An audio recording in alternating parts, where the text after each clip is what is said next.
A disparaging statement from Alfred Mutua that the young girls that fly out of this country to Saudi Arabia suffer because they maneuver their ways and they don't do the work, but then turn to other illicit businesses with Saudi Arabian men, has really shocked this country. When Waziri was speaking in Mombasa, listen to this. But now this is what you need to hear. Mmeona picha za wasichana wetu wakiwa wagonjwa, mnaambiwa wapati madawa. This is what happens in these countries. When you are employed, you automatically get a visa that gives you 100% universal health care as long as you remain employed by your employer. When they go there, we've got cartels of Kenyans living in some of these countries who tell them, wewe kuja, wachana hiyo kazi na kuonyesha kazi ingine. When you break your contract with the employer, you cease and you no longer qualify for medical treatment. And the hospitals, there are no private hospitals in these countries, they are all government hospitals. So, if you don't go, so you are no longer, you lose your medical benefits. So you fall sick.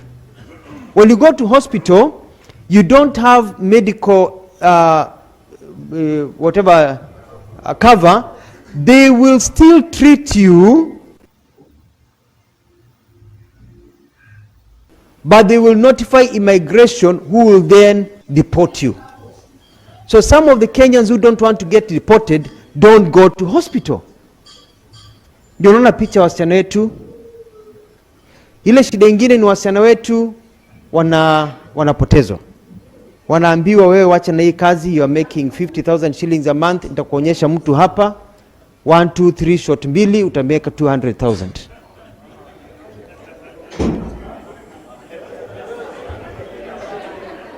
Utafanya hii, utafanya hii.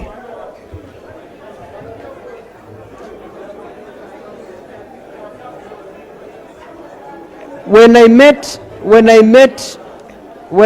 the Kenyans, and I met a lot of Kenyan girls. I met a lot of Kenyan girls, and they are very sick, and they are hurting, and they have children who you can tell are not really watoto wa watu wetu. And they told me they wish their government had told them before what to do and what not to do. They will not fall into those traps. But the people who are actually getting them into those traps are fellow Kenyans.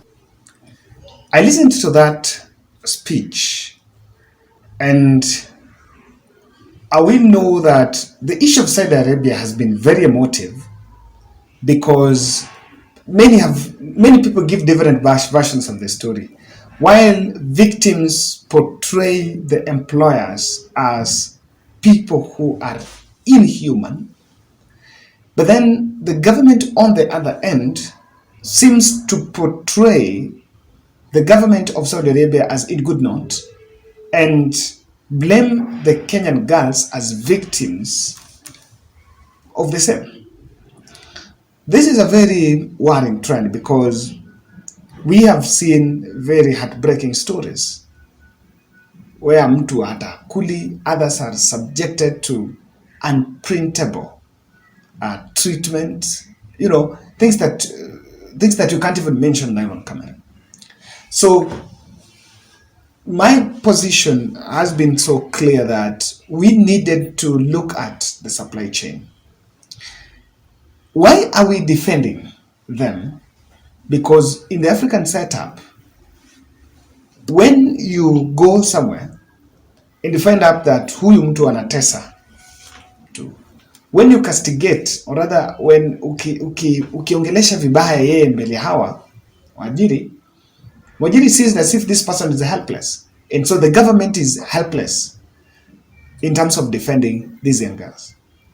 If you look at the story of Diana Chepkemei, she was in tears saying how things are not good the other end. My friends are suffering. It's just that mine in Nikipata, that was Nikipata support. here.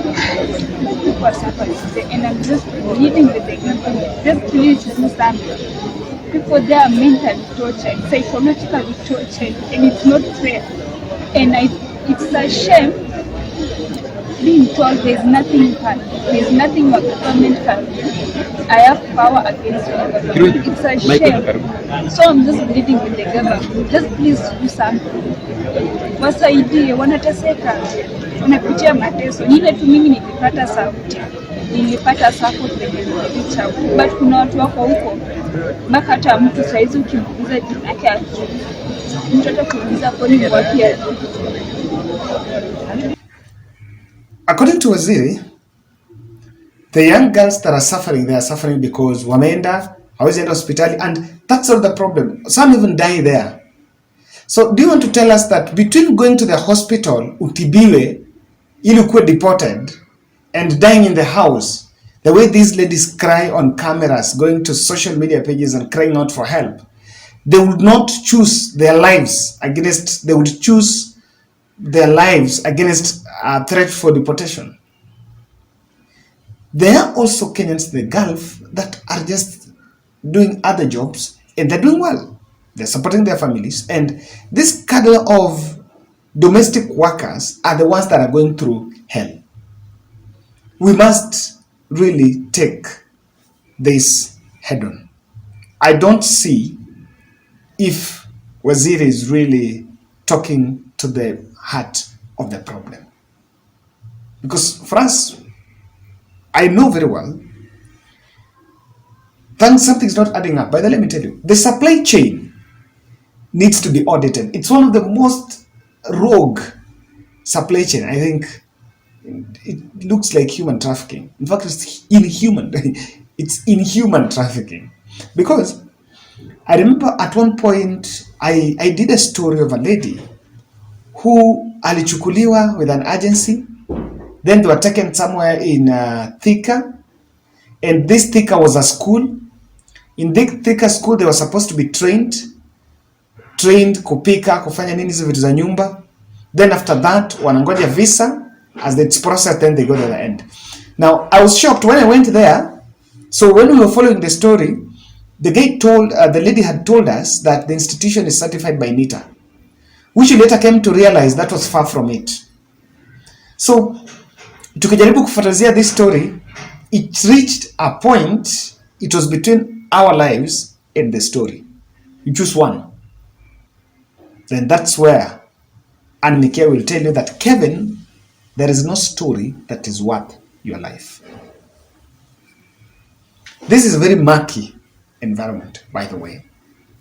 So if we continue being cagey, the way Alfred Mutua, according to me, is defending them, we need to tell them off. They are good ones, but they're also the bad ones. There is no other way of sugarcoating this story. There are few cases of wenye wameenda wanaenda kufanya hiyo kazi ingine, but there are also genuine concerns of mistreatment.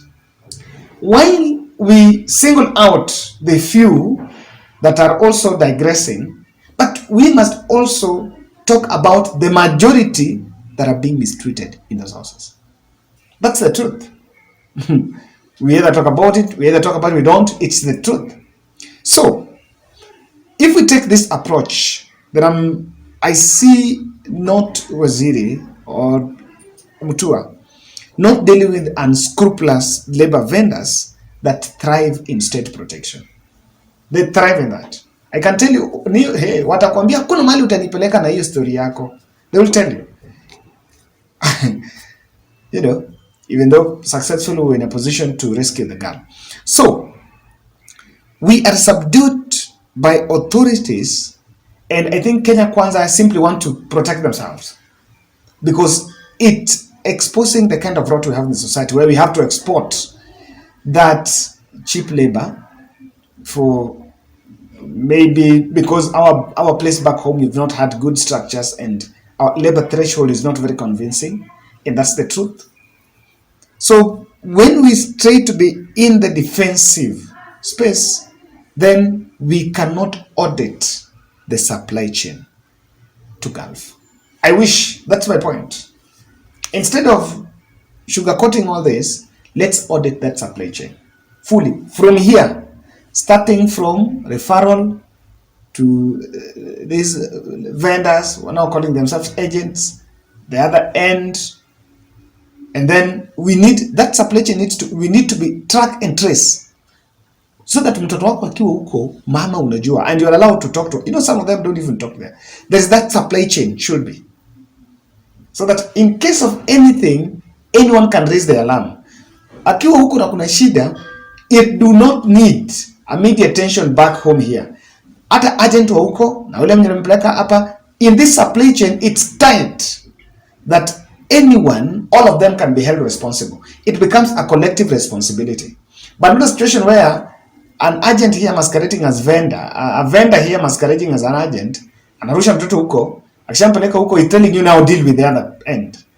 On that, wakiwa huko anatumia sheria huko, and they also get protection the other end because it's their business. It's not going to end soon. Telling us that our guys are going there to do the other illicit stuff, and that's why they're going through that, for me, simplistic. The problem is bigger than what is being projected.